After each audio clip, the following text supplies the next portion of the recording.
نحمدہ ونصلی علی رسولہ الکریم اما بعد فاعوذ باللہ من الشیطان الرجیم بسم اللہ الرحمن الرحیم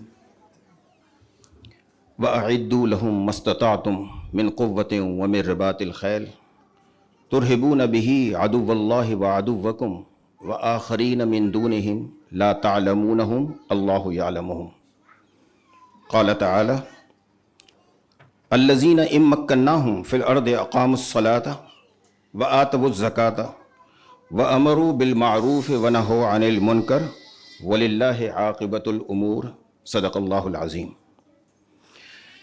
محترم جناب قابل قدر ڈاکٹر عمیر محمود صدیقی صاحب اور ان کی قابل تعریف ٹیم، محترم اساتذہ کرام اور اراکین علمی برادری، نوجوان شرکاء، خواتین حضرات، السلام علیکم ورحمۃ اللہ وبرکاتہ۔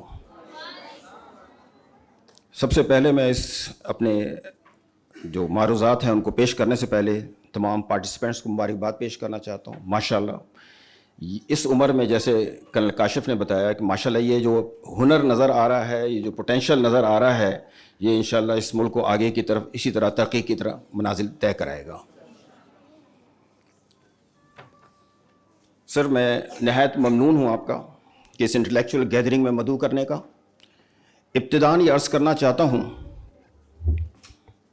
کہ میں پچھلے کم و بیش 5 دہائیوں سے، چونکہ انگلش میں ہی ہماری گفتگو نارمل رہتی ہے، اس لیے کوشش کروں گا کہ دونوں زبانوں کا استعمال کرتے ہوئے اپنے معروضات آپ کے سامنے پیش کروں۔ اور میں آج اپنی گفتگو اختصار کے ساتھ 3 حصوں پر مشتمل کروں گا، جس میں سب سے پہلے ریاست کا حصول اور اس کے لیے دی گئی قربانیاں، ریاست کے حصول کا مقصد اور محاسبہ، اور تیسری آزاد ریاست کے لیے مضبوط دفاع کی اہمیت، جس میں بنیاد و مرصوص پہ مختصراً بات کروں گا۔ خواتین حضرات، ہر سال 14 اگست کے مہینے میں ایک عظیم الشان دن ہمیں حاصل ہوتا ہے۔ یہ مہینہ، یہ دن ہمیں ایک عظیم نعمت اور کامیابی کی یاد دلاتا ہے۔ یہ عظیم نعمت اور کامیابی مملکت خداداد اسلامی جمہوریہ پاکستان سے نام سے ہم اور آپ جانتے ہیں۔ جیسے جیسے وقت گزرتا جا رہا ہے، ویسے ویسے نوجوان نسل میں اور بالخصوص اور عموماً تمام ہی لوگوں میں اس ملک کے حصول کا جو مقصد ہے، ان سے دوری اور غفلت ہوتی جا رہی ہے۔ تو ضرورت اس بات کی ہے کہ نوجوان نسل کو اس بات سے روشناس کرایا جائے کہ یہ ملک اللہ کی کتنی عظیم نعمت ہے اور اس کو حاصل کرنے میں کیا کیا قربانی دی گئی ہیں، اور پھر کس مقصد کے لیے اس ملک کو حاصل کیا، ان کو سوچنے اور توجہ دلانا چاہیے کہ ہم اس مقصد میں کتنے کامیاب ہیں۔ یہ نہ سوچیں بلکہ یہ سوچیں کہ اس کے لیے کیا کرنا چاہیے۔ اگر اجتماعی طور پر اس طرح ہم محنت کریں گے اور فکر کریں گے تو کوئی بعید نہیں کہ اللہ سبحانہ و تعالی ہماری ان کمزوریوں کو دور کر دے اور ہمارے حالات کو بہتر کر دے۔ 1366 ہجری 27 رمضان المبارک 14 اگست 1947 کو اللہ تبارک و تعالیٰ نے یہ عظیم مملکت ہمیں عطا فرمائی، لیکن ہم شاید بھول رہے ہیں کہ پاکستان کے معرض وجود میں آنے سے پہلے اور بعد میں ہمارے تقریباً 20 لاکھ شہیدوں نے کیسے قربانیاں دیں، جن کو پڑھ کر اور سن کر آج بھی آنکھیں نم ہو جاتی ہیں اور رونگٹے کھڑے ہو جاتے ہیں۔ آپ کے سامنے چند واقعات پیش کرتا ہوں۔ 1857 کی جنگ آزادی کے بعد صرف دلی کے اندر پھانسی گھاٹ پر 500 علماء کو پھانسی دی، اس جرم میں کہ وہ انگریز کو ہندوستان سے نکالنے کی تحریک میں شریک ہیں۔ آگے بڑھتے ہوئے مظالم کی کہانی خود مظلوموں کی زبانی پیش کرتا ہوں۔ قیام پاکستان کے اعلان کے فوراً بعد ہندو مسلم فسادات پھوٹ پڑے، سالہ سال سے اکٹھا رہنے والے ایک دوسرے کے خون کے پیاسے ہو گئے۔ ان حالات میں میرے والد نے گاؤں کے دوسرے لوگوں سے مشورے کے بعد پاکستان کی طرف ہجرت کا فیصلہ کیا، لیکن ہندوؤں اور سکھوں کو یہ بات ہرگز گوارا نہ تھی، اور عین ہماری روانگی کے وقت اس آس پاس کے گاؤں کے مسلح جتھے وہاں پہنچ گئے اور چشم زدن میں تمام مردوں کو تہہ تیک کر دیا۔ نوجوان لڑکیوں کو ان کی ماؤں کے سامنے اجتماعی حوث کا نشانہ بنایا۔ آج بھی جب میں ان دلخراش منظر کو چشم تصور میں دیکھتی ہوں تو یقین نہیں آتا کہ ابن آدم ذلت کی ان گہرائیوں تک بھی جا سکتا ہے۔ میرا معصوم بھائی باقی بچوں کی طرح ڈرا سہما کھڑا تھا۔ جب اس نے چند حیوانوں کو میری طرف بڑھتے دیکھا جن پر میری منت سماجت کا کوئی اثر نہیں ہو رہا تھا تو بھائی بھاگ کر میرے سامنے آ گیا اور مجھے اپنی پناہ میں لے لیا۔ تبھی ایک ہندو نے اپنی کلہاڑی کا زوردار وار اس معصوم کی گردن پر کیا جس سے اس کا تر سن سے جدا ہو گیا۔ اس پر اس ظالم نے کہا کہ اگر مجھے معلوم ہوتا کہ تمہاری گردن اتنی کمزور ہے تو اپنی کلہاڑی سے تمہارے گندے خون کو بھشٹ نہ کرتا یا ناپاک نہ کرتا۔ اب مجھے اپنی کلہاڑی گنگا جل سے دھو کر پوتر کرنی پڑے گی، یعنی پاک کرنی پڑے گی۔ یہ کہہ کر وہ بھی شیطانی کھیل میں شامل ہو گیا۔ یہ سب کچھ ہونے کے باوجود زمین پھٹی نہ آسمان ٹوٹا۔ تمام بوڑھی عورتوں کو قتل کرنے کے بعد سب لڑکیوں کو ایک حویلی میں لے گئے اور قطار بنا کر کھڑے ہو گئے اور باری باری اپنے اشرف المخلوق ہونے کا ثبوت فراہم کرنے لگے۔ نئے آنے والے قطار کے آخر میں کھڑے ہو جاتے اور اپنی باری کا انتظار کرتے رہتے۔ اس عمل میں زندہ بچ جانے والی چند خوش نصیب یا بد نصیبوں میں بھی شامل تھی۔ اس کے بعد میں ایک ہانسوں سے دوسرے ہاتھ تک پہنچتی رہی اور آخر میں سوہن سنگھ نے مجھے اپنے گھر ڈال لیا اور مجھ سے شادی کر لی، اور 7 سال کے بعد جب اس کا انتقال ہوا تو اس کے بھائی نے مجھ سے شادی کر لی۔ اگلا واقعہ کچھ یوں ہے کہ ہوشیار پور کی وہ رات بے حد طویل تھی۔ چوک سراجاں پر حملے کی دوسری رات حملہ آوروں کی تعداد میں اضافہ ہو رہا تھا۔ پہلے روز 50 نوجوان شہید ہوئے، دوسرے رات 60 لوگ شہید ہوئے۔ 2-4 ایسے دلدوز واقعات ہوئے کہ مسلمانوں کی غیرت اور جوش میں زبردست اضافہ ہوا۔ بزرگ اور نوعمر بھی میدان میں اترنے لگے۔ عصر کے وقت سے دست بدست لڑائی ہو رہی تھی۔ ایک مسلمان نوجوان گرا، خون کے فوارے نکل رہے تھے۔ اس نوجوان کا گھر لڑائی کے میدان کے بالکل سامنے تھا۔ گھر کا ایک چھوٹا بچہ یہ منظر دیکھ رہا تھا۔ خواتین کو ہوش نہ رہا اور بچہ ابا ابا کہتے ہوئے دروازے سے نکل کر ہندوؤں اور سکھوں کی طرف بھاگا۔ سکھوں نے بچے کو پکڑ لیا اور چلا چلا کر اعلان کیا کہ دیکھو آج ہم اس مسلح کے بچے کے ساتھ کیا کرتے ہیں۔ مسلمان دم بخود تھے کہ یہ بچہ وہاں کیسے پہنچ گیا۔ سکھوں نے بچے کو اوپر اچھالا اور نیچے سے نیزے پر اسے لے لیا۔ بچے کی چیخ اس قدر دلدوز تھی کہ آسمان تک لرز اٹھا۔ اس نے تڑپ تڑپ کر وہیں جان دے دی۔ اگلی داستان ایک کانوائے کے ساتھ ہجرت کر کے پاکستان آنے والے ایک نوجوان نے دوران راہ جو کچھ دیکھا ہے اس طرح بیان کرتا ہے۔ ہوشیار پور سے نکلتے وقت ایک عورت زخمی حالت میں پڑی ملی۔ والد صاحب نے اٹھایا تو اس کی ٹانگیں اور سینے کٹے ہوئے تھے۔ ایک مشہور خاندان کی نوجوان خاتون تھی۔ ابا جی کو معلوم ہوا تو ضبط نہ کر سکے۔ اس خاتون نے صرف اتنا کہا کہ آپ جائیے چاچا جی، غم نہ کریں۔ اتنا سب کچھ ہو جانے پر پاکستان تو بن گیا۔ مجھے خوشی ہے کہ میں امت کے کسی کام تو آئی۔ آگے بڑھیں تو ایک اور طرف سے کراہنے کی آواز آئی۔ ایک بزرگ ڈاکٹر نصیر الدین آگے بڑھے۔ انہوں نے پوچھا کون ہے؟ نسوانی آواز آئی اور فوراً لپکے۔ ایک خاتون خون میں لت پت پڑی تھی۔ پانی پلا کر مرم پٹی کرنے کی کوشش کی مگر کچھ فائدہ نہ ہوا۔ اس خاتون نے مرتے وقت صرف اتنا ہی کہا، شام 84 کی جنگ میں میرے والد، 7 بھائی، چاچا اور ان کے 4 بیٹے شہید ہو گئے۔ 3 بہنیں لڑتے لڑتے اپنی عزت بچاتے ہوئے نہر میں ڈوب گئی ہیں۔ والدہ کو انہوں نے قتل کر دیا ہے اور میں چھپ گئی۔ انہوں نے مجھے ڈھونڈ نکالا۔ جب قریب آئے تو میں نے چھرے اور ٹوکے سے ان 2 کو زخمی کر دیا۔ انہوں نے جھلا کر میرا یہ حشر کیا۔ آخری سانس لینے سے پہلے اس مظلوم خاتون نے کہا، پاکستان کو میرا سلام پہنچا دیجیے۔ جالندھر کے مسلمانوں نے جس بے جگری، دردمندی اور زبردست قربانی سے تحریک پاکستان کے لیے کام کیا وہ تاریخ پاکستان کا روشن باب ہے۔ انہوں نے پاکستان کے اسلامی تشخص کو برقرار رکھنے کے لیے تحریک پاکستان کو تاریخی قربانیوں سے ہمکنار کیا ہے۔ مجھے یاد ہے کہ ایک خاتون آخری دموں پر تھی۔ اس کو معلوم ہوا کہ ہم لوگ کانوائے پر پاکستان جا رہے ہیں۔ تو اس نے بابا جی کو بلایا اور کہا یہ میرے زیورات ہیں، خاندان کے سارے مرد شہید ہو چکے ہیں، ان زیورات کو قائد اعظم تک پہنچا دیں، شاید پاکستان کے کام آ جائیں۔ یوں تو بے شمار واقعات ہیں جو دل دہلا دینے والے واقعات ہیں، جن کو اس مختصر وقت میں بیان کرنا ممکن نہیں ہے، اس لیے آج اس پروگرام کے آخری واقعہ پیش کرتا ہوں۔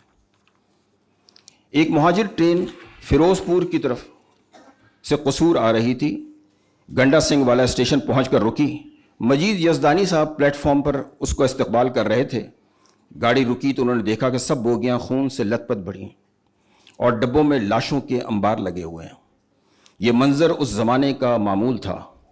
آگے ایک قسم کا منظر آ رہا تھا، سب بوگیوں میں جھانکتے ہوئے جب وہ آخری بوگی کے قریب پہنچے تو وہاں بچوں کے رونے پیٹنے اور کراہنے کی دردناک آوازوں نے انہیں اپنی طرف متوجہ کیا۔ جھانک کر دیکھا تو اذیتناک منظر ان کے سامنے تھا۔ اس بوگی میں 1 سال سے 5 سال تک کی عمر کے بے شمار بچوں کی زندہ لاشیں خون میں لت پت کلبلا رہی تھیں۔ ان بچوں کو ذبح نہیں کیا گیا تھا بلکہ ان کے ہاتھ پاؤں کاٹ کر زندہ لاشوں کی صورت میں پاکستان کی طرف دھکیل دیا گیا تھا۔ کیا اس سے زیادہ درندگی کی مثال کہیں اور تاریخ میں ملے گی؟ ان واقعات کو پیش کرنے کا مقصد آج اس نوجوان نسل کے سامنے یہ ہے کہ ہم ان قربانیوں کو محسوس کر سکیں، ہمیں احساس ہو کہ یہ ملک، یہ ارض وطن ہم نے کیسے حاصل کیا، کن قربانیوں سے ہم نے حاصل کیا، اس کی ہمیں قدر کیسی کرنی چاہیے۔ اللہ نے ہمیں پاکستان کے صورت میں اپنی تائید سے نوازا اور تائید کا سلسلہ آج تک جاری ہے۔ یہ اللہ ہی کی تائید تھی کہ ملک ایٹمی پاور بنا۔ یہ اللہ ہی کی تائید ہے کہ ابھی چند ہی ماہ پہلے اللہ نے ہمارے دشمن ہندوستان پر پاکستان کو فتح نصیب فرمائی اور ساری دنیا کے اندر اسلامی ملک میں ہمارے ملک کو اللہ نے عزت بخشی۔ اللہ نے ہمیں اس ملک میں ایسی پاکیزہ اور عمدہ چیزیں دی ہیں جن کا ہم دوسرے ممالک سے موازنہ کریں تو دیگر ممالک میں وہ چیزیں اس طرح موجود نہیں ہیں۔ جغرافیائی طور پر دیکھیں تو یہاں پہاڑ، سمندر، جنگلات، ریگستان اور میدان بھی ہیں۔ اگر موسمی اعتبار سے دیکھیں تو سال کے چاروں موسم، سردی، گرمی، خزاں، بہار بھی ہیں، اور اگر دن اور رات کا توازن دیکھیں تو اللہ نے اسے متوازن رکھا ہے۔ ایسا نہیں ہے کہ کہیں 3 مہینے رات ہے یا کبھی 3 مہینے دن ہے یا کہیں 24 گھنٹے سورج نہ نکلے۔ یہاں یہ ایک توازن کے ساتھ سورج طلوع اور غروب ہو رہا ہے، اور اللہ نے زمینی طور پر بھی اس سرزمین کو بے شمار معدنیات سے مالا مال کیا ہوا ہے۔ یہ سب اللہ کی نعمتیں ہیں جو اس ملک کو حاصل ہیں۔ اب اس وقت یہ دن اور یہ مہینہ ہمیں اس دعوت فکر دے رہا ہے کہ کیا وہ مقصد ہم نے حاصل کر لیا جس کے لیے ہم نے اتنی قربانیاں دیں، اور اگر نہیں کی اور اگر نہیں کرتے تو توبہ استغفار کے ساتھ اس کے حصول کی کوششیں شروع کر دیں، اور اگر پا لیا ہے تو اللہ کا شکر ادا کریں، عاجزی اور انکساری پیدا کریں، اقامت دین کی کوشش کریں، شاعر اسلام کی پابندی کریں، نیکی کا حکم کریں اور برائی سے روکیں۔ اللہ نے جو ہمیں آزادی نصیب فرمائی ہے اس کے تحفظ کے لیے ہمیں ہر وقت کوشش کرنی چاہیے، وہ نظریاتی طور پر ہو یا جغرافیائی طور پر۔ ہر پاکستانی کی یہ ذمہ داری ہے کہ وہ اپنے ملک کی حفاظت کے لیے جو کچھ کر سکتا ہے وہ کرے، اس ملک کی سالمیت کے لیے دعا کا اہتمام کریں، اس ملک کے لیے جن شہداء نے قربانیاں دی ہیں انہیں بھی اپنی دعاؤں میں یاد رکھیں۔ اور میں اپنی گفتگو کے آخری حصے میں آزاد ریاست کے مضبوط دفاع کی اہمیت پر بات کروں گا، جس میں آپریشن بنیان مرصوص پہ بھی گفتگو کی، اور آپ کی اجازت سے اگر انگلش میں پیش کر سکتا ہوں۔ Ladies and gentlemen, on 22nd of April 2025, at approximately 2:30 hours, militants attacked tourists in Pahalgam, in Jammu and Kashmir. Indian authorities claimed that a group of 5 and 6 armed militants infiltrated into the valley and opened fire on the civilian tourists, killing 26 people and injuring 20 others. The victims included Hindu and Christian tourists, as well as a local Muslim pony ride operator who was praised for his bravery in trying to save others.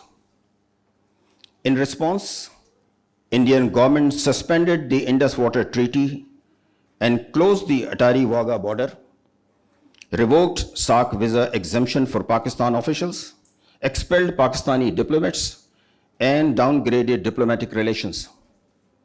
India blamed that Pakistan-based elements for orchestrating the attack, citing it another example of cross-border terrorism. Pakistan's officials' position on the Pahalgam incident was very clear. Denial of any involvement, backed by offers to participate in the global inquiry.